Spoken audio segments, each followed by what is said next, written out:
Good afternoon, good morning, or good evening, wherever you are. This is Roger Gilbert reporting from Milling and Grain magazine, along with International Aquafeed.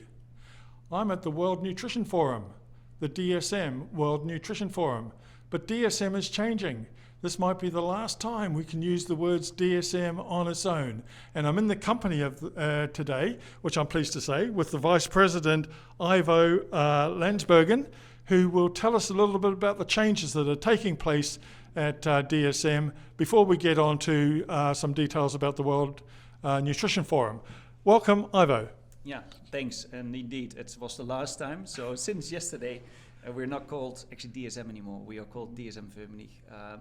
A more momentous kind of change, of course, in the history of DSM, where we actually moved from mining to petrochemicals to materials to a bit of life sciences, and then we spun off material science over the last year, and now we are merging together with Firmenich officially today. So today is the birth of a new company, so proud moment really, and yeah, truly really focus on life science, of course, on animal, pet and human. So a very important step for DSM in its own history, of course also for Firmenich.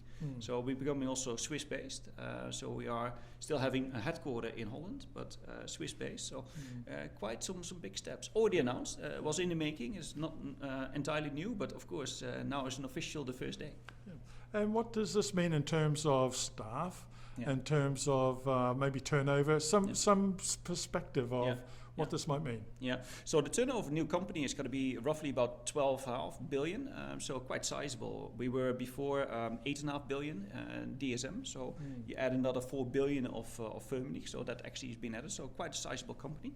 30,000 employees, just short of, so it's quite a sizable number of people as well, based in 60 countries in the world, so a very global company. Now I must say that in animal nutrition we were already truly global. As I normally describe the business I'm actually leading, it really is going from New Zealand to the north of to America, from Japan to Argentina and anything in between, so it's very global anyway.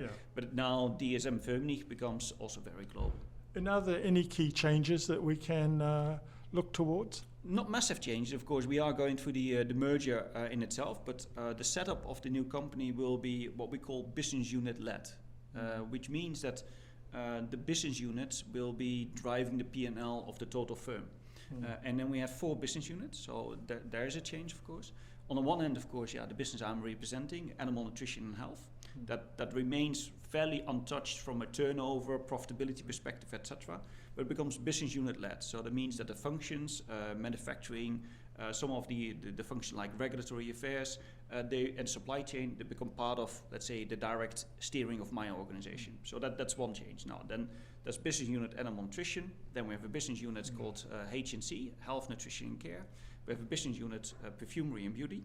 And then we have one which we call taste, texture and health, which was the previous food and beverage of DSM and the taste and beyond of Firmenich, and they've been merged into one new business unit, and that's called TTH, taste, texture and health.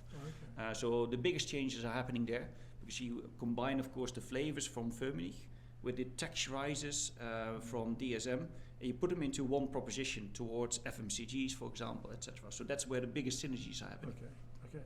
And we are here in Cancun, Mexico, attending the World Nutritional Forum, which has also seen changes in the immediate past and is seeing changes again under DSM Firmenich. So tell me, how's it going at the moment? I know we're still on the first day, but how's 2 days? So we're 2 days. So what's your impression so far? I was absolutely pleased, and you will maybe not believe this really, but I was absolutely pleased actually for this morning. I kicked off the session very strongly, of course, on sustainability, how important that is actually for animal protein and farming in general. And the speakers thereafter, although that was not really, I didn't really have any conversations with them at all, but if you were there and you saw the presentations, they were very smooth. They actually would talk all about the same topics and very aligned.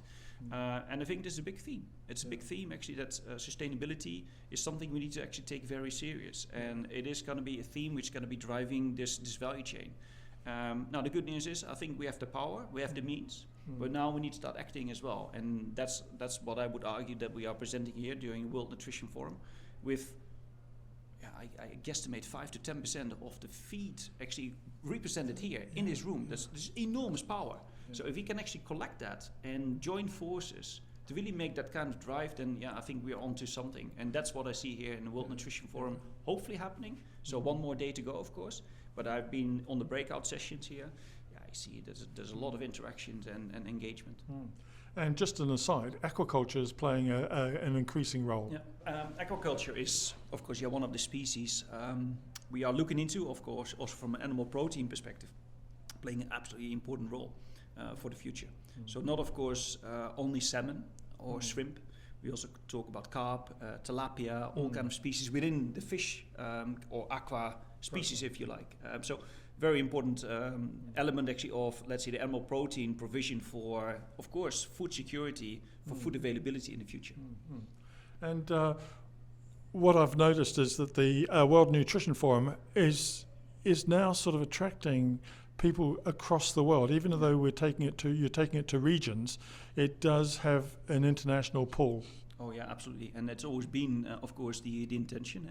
The W stands for world, so of course it always attracts a little bit more attention from the region where you actually organize it. But whether you're organized in Europe, you will have people from Asia flying in, from Latin America flying in, of course. Now we are in Latin America to actually put a bit of focus, of course, on the Americas in general. Quite an important time zone region, if I can call it. But we get people even in, as you saw, from China, from Asia actually altogether, and not just a small contingent. So happy to see them as well, by the way, because it's been a very tough time for all of us, COVID-19, but I would even especially actually call out here our Chinese customers and colleagues who were locked down actually till January. So they're here, and we actually then collectively talk about, okay, what we can do from a nutritional side to really make animal farming more sustainable. Yeah. And finally, just a question around sustainability, back to sustainability.